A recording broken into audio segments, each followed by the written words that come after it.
Freddy, and Liza. Magandang hapon po sa inyong lahat. With public trust comes public accountability. Dahil pinagkatiwala nating taong bayan sa mga public officials ang ating kapangyarihan, sila ay accountable to the people at all times. Hindi lang kapag convenient sa kanila, hindi lang kapag trip nila, kundi sa lahat ng oras.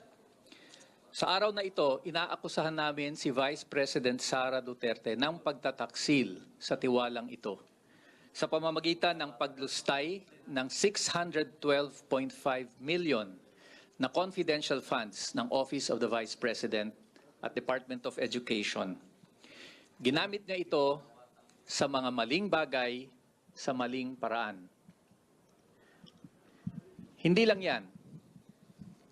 Nanguna rin si Vice President Duterte sa pag-cover up ng kanyang paglustay sa pamamagitan ng mga pekeng resibo, mga gawa-gawang acknowledgement receipts, mga maling dokumento na isinabmit niya sa Commission on Audit. And worse, nang ang paglulustay at pagtatakip niya ay nabunyag, hindi niya kinilala ang kapangyarihan na Kongreso na ito ay imbestigahan. In fact, gumawa siya ng mga hakbang para pigilan ang Kongreso sa trabaho nitong oversight, sa trabaho nitong tingnan ang mga maling gawa ng kanyang mga opisina.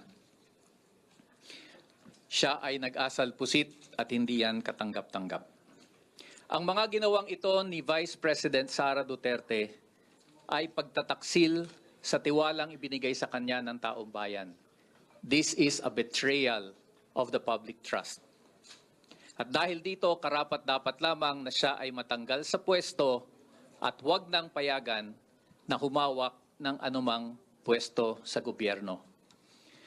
Kung kaya't sa araw na ito, ang 75 mga complainants na kumakatawan sa malawak at malapad na bilang ng ating mamamayan, marami dito ay kabataan at mga kinatawan ng iba't ibang sektor, ay dumudulog sa Kongreso na i-impeach si Vice President Sara Duterte for the betrayal of public trust. Maraming salamat po. Magandang hapon sa inyong lahat. Ang impeachment complaint na aming ihahapag ngayong araw na ito ay malakas na mensahe na panahon na para wakasan ang paglulustay ng pondo ng taong bayan. Ang taong bayan na naghihirap sa ngayon na napakatindi ng krisis ay nagbabayad ng buwis at kung ano-ano pang bayarin ng gobyerno. Kaya't walang karapatan si Vice President Sara Duterte na lustayin ito. Dapat managot si Vice President sa paglustay ng pondo ng Office of the Vice President at ng DepEd. Hindi dapat na binababoy ang proseso ng mekanismo ng accountability. Hindi dapat tinatakasan ito. Ito ay dapat hinaharap at sa maluwag na proseso at demokratikong proseso ay dapat ipinapaliwanag ng mga halal ng bayan kung papaano nila ginagastos ang pondo ng taong bayan. Binigo ni Vice President Sara Duterte ang lahat ng ito at pinagtaksilan niya ang mamamayan. Kaya dapat na siya ay ma-impeach. Maraming salamat. Thank you very much, Lisa. Can we get short statements lang? Apektado dito, mga teachers, mga estudyante, mga ordinary people, mga government employees na nakikita nila may corruption, no, sa nagaganap sa ating mga opisyal, no, sa ating mga ahensya. Go ahead. Si Teacher Ruby Bernardo is a public school teacher from Quezon City.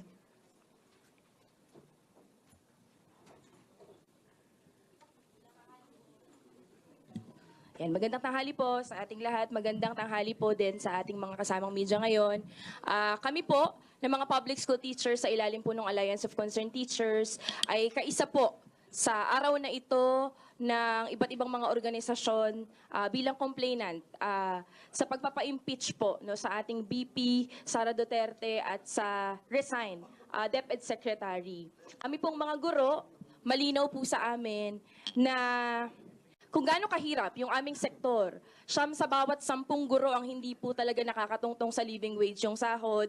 Hirap na hirap magturo sa napakasikip na classroom at talagang humuhugot sa sarili naming bulsa, nagkakanda utang para po dun sa pangangailangan namin sa eskwela. Kaya galit na galit po talaga yung mga teachers natin habang naririnig po namin yung hearing kung saan talagang sumasambulat po sa atin yung katotohanan kung gaanong nilulustay yung pera ng bayan ng ating isa sa mga pinakamataas na posisyon at opisyal ng ating gobyerno. Para po sa amin, ng mga teachers, kung hindi nagpe-perform ang isang estudyante at para po sa amin, ng mga teachers na hindi sumasagot sa mga simpleng tanong. Hindi talaga siya fit sa posisyon na yan, kailangan po siyang i-kick out. Para sa aming mga teachers po, kaisa po kami sa pagpapanagot sa ating VP Sara. Tingin po namin ang 612.5 million na pera sana sa confidential fund ay makakapaglaan na sana no, na napakaraming classroom, 300 classroom na sana yan at makakapagpasahod ng mga bagong guro na kailangan natin sa Department of Education. Malinaw po sa amin ang kahilingan ng mga teachers, 50,000 para sa entry level pero pinamimigay, pinamumudmud pala sa mga opisyal na 50,000 no, sa mga opisyal ng Department of Education. Kaya po, para sa amin, hindi kami papayag na hindi mapapanagot ang Sara Duterte na ito. All right, thank you. Thank you, Teacher Rubes. Can we get a short statement mula sa mga government, mula sa kabataan pala muna, no? Mga kabataan na part din ng public school system natin. Ayan, isang magandang hapon po sa ating lahat, lalo po sa mga kasama nating media ngayon sa ating press conference. Ako po si Tiffany, galing po sa Polytechnic University of the Philippines.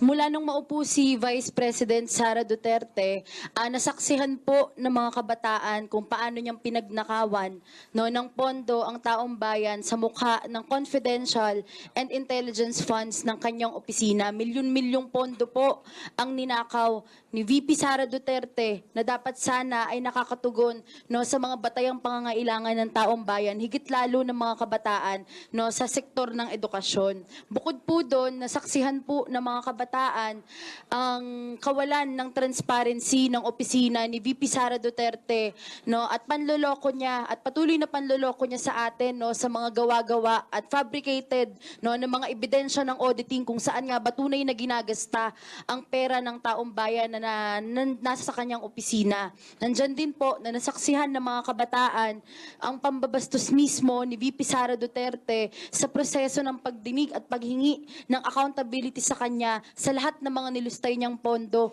mula sa pera ng taong bayan. Mula po sa lahat ng ito na nasaksihan no, ng mga kabataan, mula nang maupo si VP Sara Duterte sa pwesto, hindi na po papayag ang mga kabataan na maging bystanders lang habang pinapanood si VP Sara Duterte na pagnakawan ng pondo ang taong bayan, ang mga kabataan sa sektor ng edukasyon.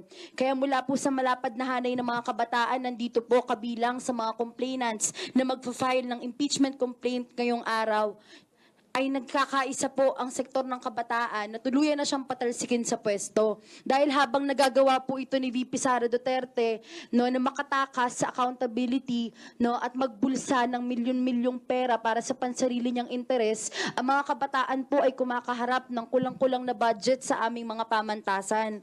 Nandyan din po na kinakaharap ng mga kabataan sa mga pamantasan ang kakulangan ng mga classroom, pati na ng mga espasyo. Kaya ngayon po naninindigan ng mga kabataan na hindi na po tayo papayag na magpatuloy pa ang mga ito at oras na para panagutin si VP Sara Duterte at lalo na ang kanyang pamilya sa lahat ng mga pandarambong na ginagawa nito sa kanyang posisyon. Yun lang po at maraming salamat. Thank you. Salamat, Tiffany.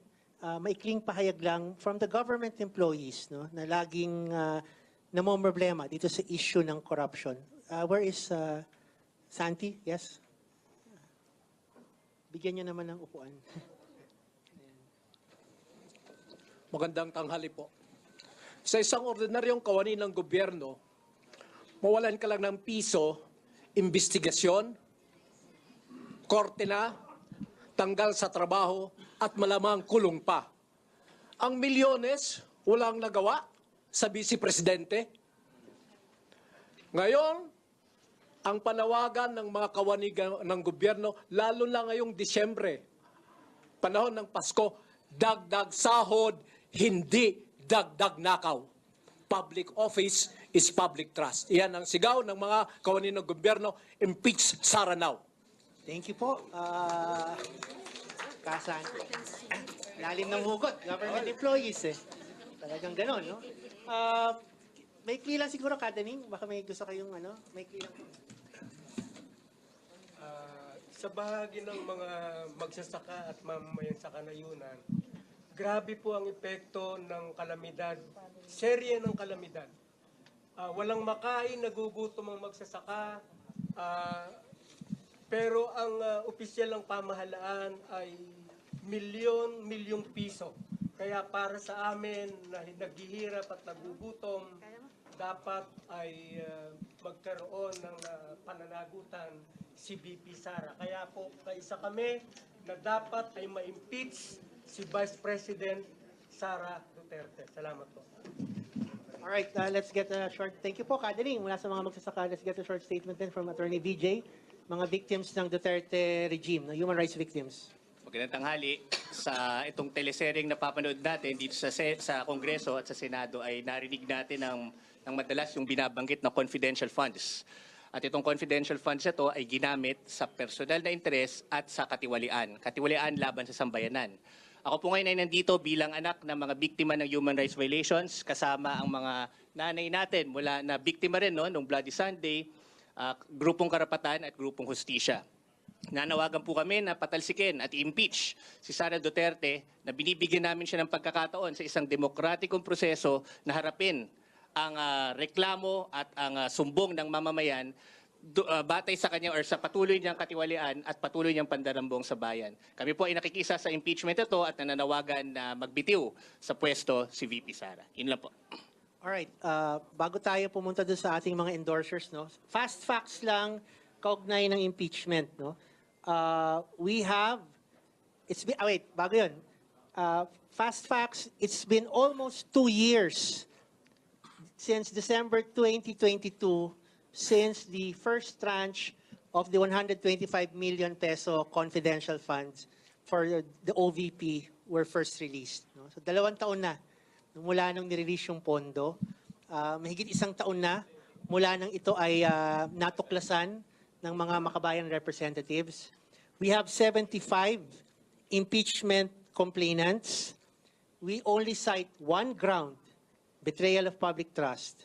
And we have 3 issues related to the betrayal of public trust. So our lawyer, Attorney Nery Colmenares, will go through yung 3 issues related sa betrayal of public trust. Maraming salamat, Nato. Betrayal of public trust, 1 ground. Mas madaling ma-digest yung mga ebidensya, mas mabilis siyang matalakay, at kung umabot sa Senado, mas mabilis din madidesisyonan ng mga senador. 3 acts lang constitutes betrayal of public trust. The first is respondent Duterte betrayed public trust by her gross abuse of discretionary powers over 612 million in confidential funds from December 2022 until the 3rd quarter of 2023. Yung pangalawang act constituting betrayal of public trust is respondent Duterte betrayed public trust by her gross disregard of transparency and accountability, making a mockery of the audit process by 1. Ordering subordinates to prepare implausible accomplishment reports supported by fabricated liquidation reports and falsified documents. And 2, to submit the same to the Commission on Audit to support the questionable use of confidential funds that is not in accordance with laws and regulation, causing great injury to the government and the taxpayers. Number 3, pangatlong act, constituting betrayal of public trust.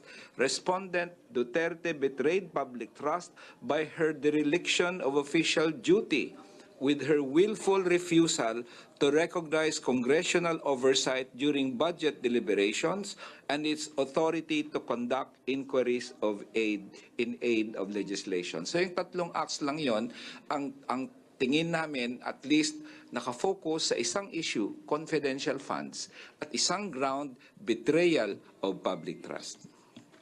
All right, thank you, Neri. Now, can we get short reactions then from the members of the House? Yung tatlong nandito, bakit nila i-endorso ang impeachment complaint na ito? Go ahead. Thank you, Neri, Representative Franz Castro from the ACT Teachers Party List. Mahigpit natin talaga, no, ini-endorso itong impeachment complaint ng ating mga taong bayan, which is composed of 75 na mga person representative of their organizations. Dahil nakita naman natin talaga, no, yung sa mga hearings, no, nakita natin sa Quadcom, dito sa Committee on Good Government, yung obvious na paglulustay ng pera o hindi maipaliwanag. No, umpisa pa lang ng budget hearing, di na talaga maipaliwanag itong 125 million. At nung pinalalim pa natin yung pag-iimbestiga natin dito sa confidential funds, nakita nga natin talaga, no, yung mga fabricated na mga acknowledgement receipt, yung mga pineke na mga accomplishment report, at iba't iba pa na tingin natin ay isang matinding matinding dahilan na, no, para sabihin natin dito na hindi siya worth sa ating trust o hindi siya worth, no, si Vice President Sara Duterte, hindi siya worthy ng trust ng taong bayan. Kaya kami sinusuportahan natin itong impeachment complaint na ito ng ating taong bayan. Magandang hapon po sa lahat. Raul Manuel, representative ng Kabataan Party List. Tayo po ay mag-endorso nitong impeachment complaint na ifa-file ng nasa 75 na mga complainants, lalo na't 1/3 po nito ay mga youth leaders galing sa mga state universities, private universities, meron pa from SK, mga national and sectoral youth leaders. Nasa karanasan ng mga estudyante at kabataan na kapag meron silang mga aktibidad, sobrang ginigipit sa pondo, hindi makapagsimula ng kanilang mga proyekto dahil lamang pinagdududaan sila sa kanilang mga aktibidad. Masakit isipin na kapag vice presidente pala ay pwedeng mag-withdraw one time ng tig 125 million pesos tapos ilalagay sa malalaking mga bag tapos ibibigay lang sa kung sino-sino mga opisyal. This sitting vice president, si Sara Duterte, akala niya she can cheat her way out of misuse of public funds. Nangopya ng brand names para likhain ang isang Mary Grace Piatos na hindi naman nag-exist. Sabi nga, time is the ultimate truth teller. That also applies to Sara Duterte. Lumabas na ang katotohanan kahit na pilit niyang tinatago ang kung ano man yung kanyang mga nagawa. Kaya isang malaking cheater at taksil si Sara Duterte. She clearly betrayed whatever trust remains in her. Kaya malago tayong i-endorso itong impeachment complaint. Lastly po, dagdag na lang, mahigpit nating ine-endorso ang impeachment complaint against Vice President Sara Duterte. Kasama po natin na mag-file ngayon ang 75 citizens representing various people's organizations. At sa tingin po natin, sufficient in form and substance at may probable cause talaga to impeach Sara Duterte batay dito sa ating mga dokumento at mga testimonies. Actually, hindi lang yun kasi saksi naman tayo sa mga hearings. Personally nga nakita natin kung ano yung mga inilabas sa good government hearings. at may full and knowledge and authority, no, si Sara Duterte dito, yung disbursement, utilization, at saka yung reporting ng confidential funds. Kaya po sinasabi natin, dapat it's about time, no, na mag-action na umaksyon na ang Kongreso kaugnay dito. And of course, ang pinakapanawagan namin is to abolish the confidential funds. Thank you very much. Last na lang siguro, Attorney Rene. Marahil tinatanong ng mga members of the media, ano bang meron tayo? Malakas ba yung ebidensya nyo? Hindi pa tapos ang COA? COA audit? Paano nyo masasabi na malakas nga yung ebidensyang iahapag ng ating impeachment complaint? Go ahead. Okay, magandang araw po sa inyong lahat. Definitely, because of the overnight na talagang sinusubaybayan natin yung mga hearings, binasa yung mga transcripts, tinignan ang mga dokumento, malakas ang ating ebidensya laban kay Sara Duterte. Definitely, ay binetray niya ang public trust to the point nga even na pwedeng magkaroon ng mga criminal complaints na may isasampa sa kanya. Ano ba yung mga nakikita nating mga ebidensya? Nariyan yung clear fabrication ng evidence, ng receipts, acknowledgement reports. Nandyan din yung mga pag-admit ni Chief of Staff niya mismo, ni POA, na hindi niya alam actually yung laman ng mga reports na kanyang ginagawa, even though inatasan siya na siya ang magda-draft nito at isasubmit ito sa COA. May mga instances din na nakita natin na pag-evade ng accountability, pag-evade ng mga tanong ng taong bayan kung ano nga ba ang nangyayari dito sa spending na ito, na all of a sudden, and no other leader, national leader in history has spent this much money in this just short amount of time. No, 125 million in 11 days in an implausible, physically impossible manner. Ito ang nakikita nating basehan kung bakit malakas ang ebidensya laban kay Sara Duterte.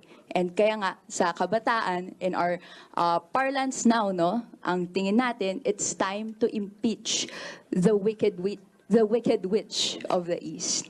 Ayan po. Of the South, sorry. Sumabit. Ulitin ko. Okay. Sumabit pa. Ulit. Okay, sige. Kaya naman, sa local parlance ng kabataan, kami naniniwala, tumitindig na it's time to impeach the wicked witch of the South. Sige po. Alright, thank you. Talagang defying gravity. Alright, can we ask the media siguro for questions? Sir, Sige. Go ahead po. Big Sumintaknet 25. Clarification lang po. Out of 6 impeachable offenses stated in our Constitution, why only betrayal of public trust kayo nag-concentrate? Well, in fact, binabanggit ninyo paglustay sa pondo ng bayan, bakit hindi nyo isinama ang graft and corruption? Actually, these acts na minention sa betrayal of public trust constitute various offenses, kahit violation ng revised penal code. Pero finokus namin sa betrayal of public trust because it is all-encompassing na. At para sa amin, yung pinaka mabilis na paraan na ma-resolve ang kaso. Kaya betrayal of public trust. But more than just the mere grounds. Alam nyo, para sa mamamayan, napakataas ng pagpapahalaga nila ng iyong pag-violate sa public trust. So, pwede naman kami magdagdag ng marami pa. Pero the betrayal of public trust, yun encompasses everything kasi merong tiwala ang publiko sa'yo, tinaksilan mo yun. And that is, for us, one of the highest, if not the highest, treachery ng isang public official. So that's why we chose it, for the reasons I just mentioned. Okay, one last from my end. You made mention na malakas yung ebidensya na hawak ninyo against the Vice President, especially on the betrayal of public trust. So, gaano ka-optimistiko ang grupo ninyo na makukonvict si Vice President because we are running out of time. Kasi papasok na tayo sa election period by February next year. So alam naman natin, in reference with the previous impeachment hearing, like for example, the impeachment hearing of Chief Justice Corona, umabot po siya ng 4 na buwan. Well, unang-una, tayo po matagal tayo sa Kongreso. Alam natin dito, kung gusto mong bilisan ng proseso, madaling mapabilis. And we are convenient dahil nga napakahaba ng pinag-uusapan sa Kongresong ito. Tingin namin, alam na ng mga congressmen ano yung mga grounds.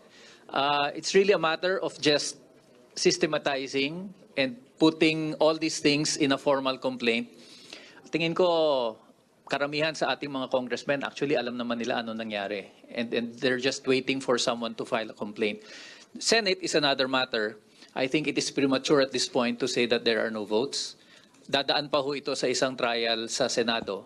And just like the congressmen, ang mga senador natin, titingnan yung ebidensya, babasahin yung complaint. At ang panawagan namin for them to be objective about it, tingnan nila yung ebidensya, tingnan nila yung tibay ng argumento. At napakasimple lang ng complaint na ito One ground, 3 acts, hindi magtatagal ito. And that's also one reason why we focused our complaint. Because there is that factor na nagmamadali tayo. Kailangan mo lang naman sa impeachment is 1 act and 1 ground to impeach a high official. Dugtong ko lang. Idagdag ko lang na kaya sa ngayon umaapila kami sa mga miyembro ng mababang kapulungan na bumoto ayon sa kanilang konsyensya. Hindi ayon sa kanilang partido, hindi ayon sa kung sino pa man na personal na interest nila, kung hindi ayon sa pag-weigh nila sa kung ano ba ang tama o mali sa ating bayan. Ang dugtong ko lang kasi public prosecutor ako doon sa Corona impeachment. Ano yun well, mayroong betrayal, mayroong culpable violation of the Constitution, mayroong graft and corruption, 8 acts, kaya humaba ng 4 months. Anyway, if you can prove an impeachable ground in 1 act, that is enough. So hindi na kami tatarget ng katulad sa Corona na humaba ng 4 na buwan. And in fact, ito, because 1 ground lang talaga siya, baka naman mas mabilis ito. Baka nga 1 buwan tapos na yung trial sa Senate kung sakasakaling matuloy doon. Bilang isa sa mga complainant, ang panawagan din natin sa Kongreso, sa mga kongresista na sa kabila ng pahayag ni Pangulong Marcos Jr. na hindi raw mahalaga ang impeachment, ay suportahan ang impeachment complaint na ito dahil kung di man mahalaga sa presidente, mahalaga sa mamamayan na panagutin si Vice Presidente Duterte sa kanyang mga kasalanan, yung sinabi nating betrayal of public trust, yung maanumalyang paggamit at pag-ulat sa COA at pagtangging magpaliwanag sa Kongreso kaugnay sa 612.5 million pesos na pondo ng taong bayan. Mahalaga ito para sa taong bayan. Kailangang masingil at mapanagot ang Vice Presidente. Meron pa hong mga questions from the media? Sir, regarding kasi dun sa sabi ni former Congressman Neri na umabot ng 4 months yung kay Corona dahil maraming issues na discuss. Pero kasi ito, sir, pangalawang impeachment complaint to. Yung una, marami ring articles. Saka yung una, 4 na grounds yata yung ginamit. Pagsasamahin yun, hindi kaya matagalan din?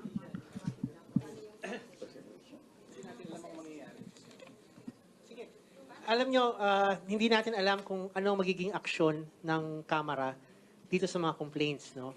Normally yan, maraming complaints, pwedeng i-refer yan sa Justice Committee. At doon mangyayari yung determination ng form and substance and consolidation of the complaints. No? And it will be up to the House kung ano yung mga pinakamalalakas na mga grounds at mga kaso na isasampan nila bilang articles of impeachment. Pero, no, meron din naman kasing fast track na hindi na dumadaan sa Justice Committee at pag meron ng 1/3 na boto ng kabuuang miyembro ng mababang kapulungan, diretso na yon. No? Ngayon, kung ano yung complaint na didiretso sa Senado, kung makakuha ng 1/3 vote, hindi natin alam. Pero kami naman, kumpiyansa kami na itong sinafile natin, simple, direct to the point, matibay ang ebidensya, tingin natin pinakamalakas na ground. Sana po, ito yung masuportahan ng mga miyembro ng mababang kapulungan. Sir, Sir, you mentioned about yun nga, may fast track, no? Pwede na magpasa ng resolution na direkta po sa plenaryo, 1/3 ng boto ng 307 Kongs papunta na agad sa Senado. Pero paano na nga yun? Mismo si PBBM na po nagsabi na nawagan sa House leadership. Naisang tabi nyo na muna any efforts na patalsikin ito si VP Sara. Paano tayo makakakuha, Ma'am Kong, ng boto sa plenaryo? And even yung pangarap nga sana na i-fast track to dahil wala na tayong oras. Thank you, Marian, sa tanong. No? Actually, nasagot na natin yan. Sabi ko nga, no interference. Legislation and executive are two different branches, no, of government. At terp natin ito, no, terp namin ito sa Kongreso, itong proseso na ito. Well, we respect yung sinasabi ni President. Pero syempre, hindi yun ang magiging dahilan ng namin, sa Makabayan, at ilang mga miyembro ng Kongreso na mapigilan itong proseso. Ito lang talaga yung democratic legal process na gagawin natin na talagang magpapa-impeach sa isang tingin natin unfit na vice presidente. Kaya kaya hindi tayo apektado doon. No, ang Makabayan hindi pa tayo apektado doon, kaya nga ito ini-endorse natin at tinutuloy natin yung. Siguro, Marian, yung issue dyan ay nananawagan kami dito sa aming mga colleagues, mga kasamahan namin dito sa Kongreso. Tama yun to vote in conscience, diba? Hindi naman kailangan na may dikta o kung ano man. Ang sinasabi natin dito, separation of powers tayo, dapat tumindig ang Kongreso sang-ayon sa tama, no, na posisyon dito sa usapin na ito. Just short lang. This is one of those instances na may pagkakataon ng Kongreso na ipakita sa taong bayan na siya ay independent. That there is a system of checks and balances. So actually, this impeachment complaint is a challenge to Congress to show its independence, to show that it can stand on the side of the people kahit ang presidente iba pa ang sinasabi at pinapanawagan. So sana ay maintindihan din yan ng ating mga kongresista. Hello po, good afternoon. Dwight De Leon po from Rappler. Meron po bang mga kongresista with the majority na lumapit sa inyo expressing privately that they will support the impeachment complaint? Pero yun po ba, meron po bang mga nag-manifest po, without naming names? Wala. Wala. Actually, wala, tingin ko walang isa sa amin ang kinausap ng congressman na mag-file. Because kami talaga, tingin namin, ito ang aming tungkulin. No? This is, sinasabi nila palagi in their pronouncements na kung may magfa-file, they are duty-bound to act on it.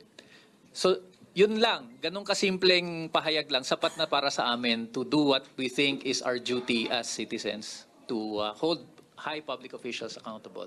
No need for pakiusap. Sir, Sige. Ikaw na. Sagit lang, sir, maikli lang. Willing ba ang sir, Makabayan to work with Akbayan considering yung history ng dalawang grupo? And pareho naman kayong on the side of in favor of impeaching Vice President. Ano ulit yung tanong? Ulit yung mga willing ba yung ano ulit? Ano ulit? Sir, willing ba ang Makabayan Bloc to work with Akbayan considering the history ng dalawang sides? Reps.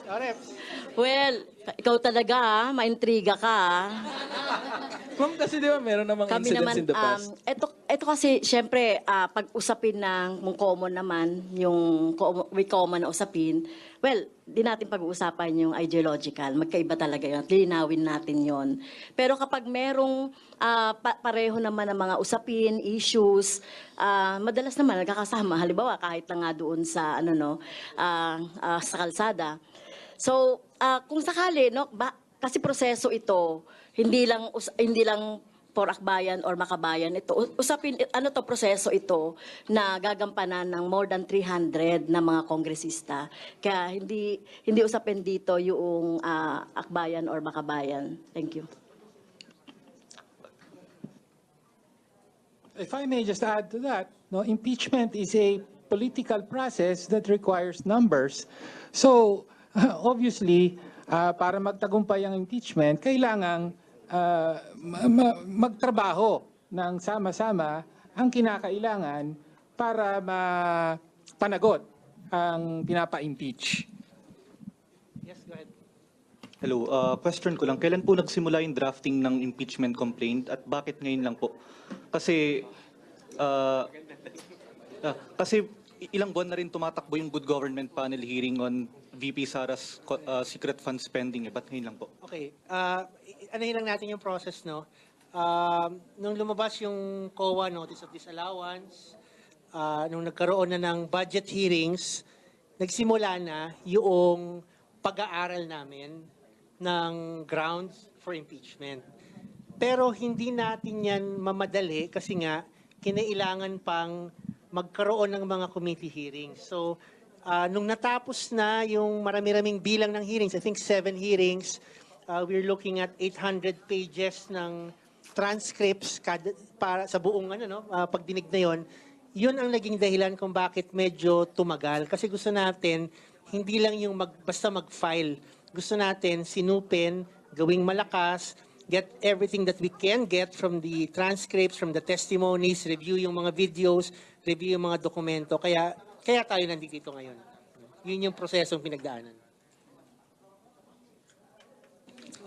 Follow-up lang po. For the minority bloc po, nagsimula na po ba yung lobbying efforts natin to get support nga rito sa impeachment complaint natin? Hindi pa tayo nagsisimula sa ganun, pero itong ating impeachment complaint din na i-endorse ay bibigay din natin yung mga kopya nito sa ating mga kapamambabatas, kasama dyan ang mga colleagues natin na nasa minority coalition. Although, then again, ang minority ngayon sa Kamara ay nasa 20, kasama na dyan ang 3 from Makabayan, kaya ibig sabihin, tatrabahuin din talaga natin na makumbinse pa yung iba labas doon sa minority coalition. And the reason we have 75 complainants, lahat sila ay bahagi ng mga kakalampag, kakatok, makikiusap sa kanilang mga kongresista para suportahan itong impeachment complaint. So lahat yan po, sila ay kasama doon sa mga maglalabi at kakatok, mga ngalampag sa mga congressman. Hanggang sa Senado, sila din po ay mga ngalampag.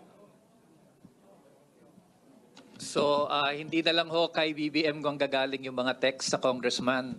Yung mga complainants magte-text din po sa congressman na ituloy yung impeachment. So okay na po siguro. Hingi kami ng paumanhin kasi kailangan po namin tapusin yung pagpirma.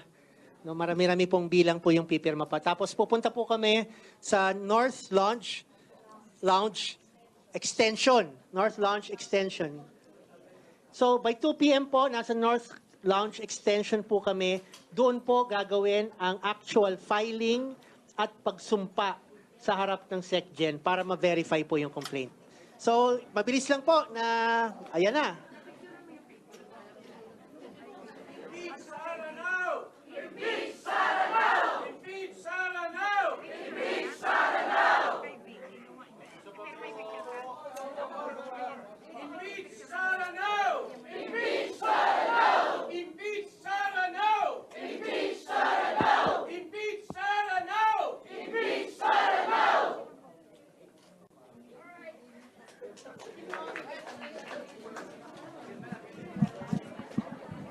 Complainants, tuloy po natin yung pagpirma.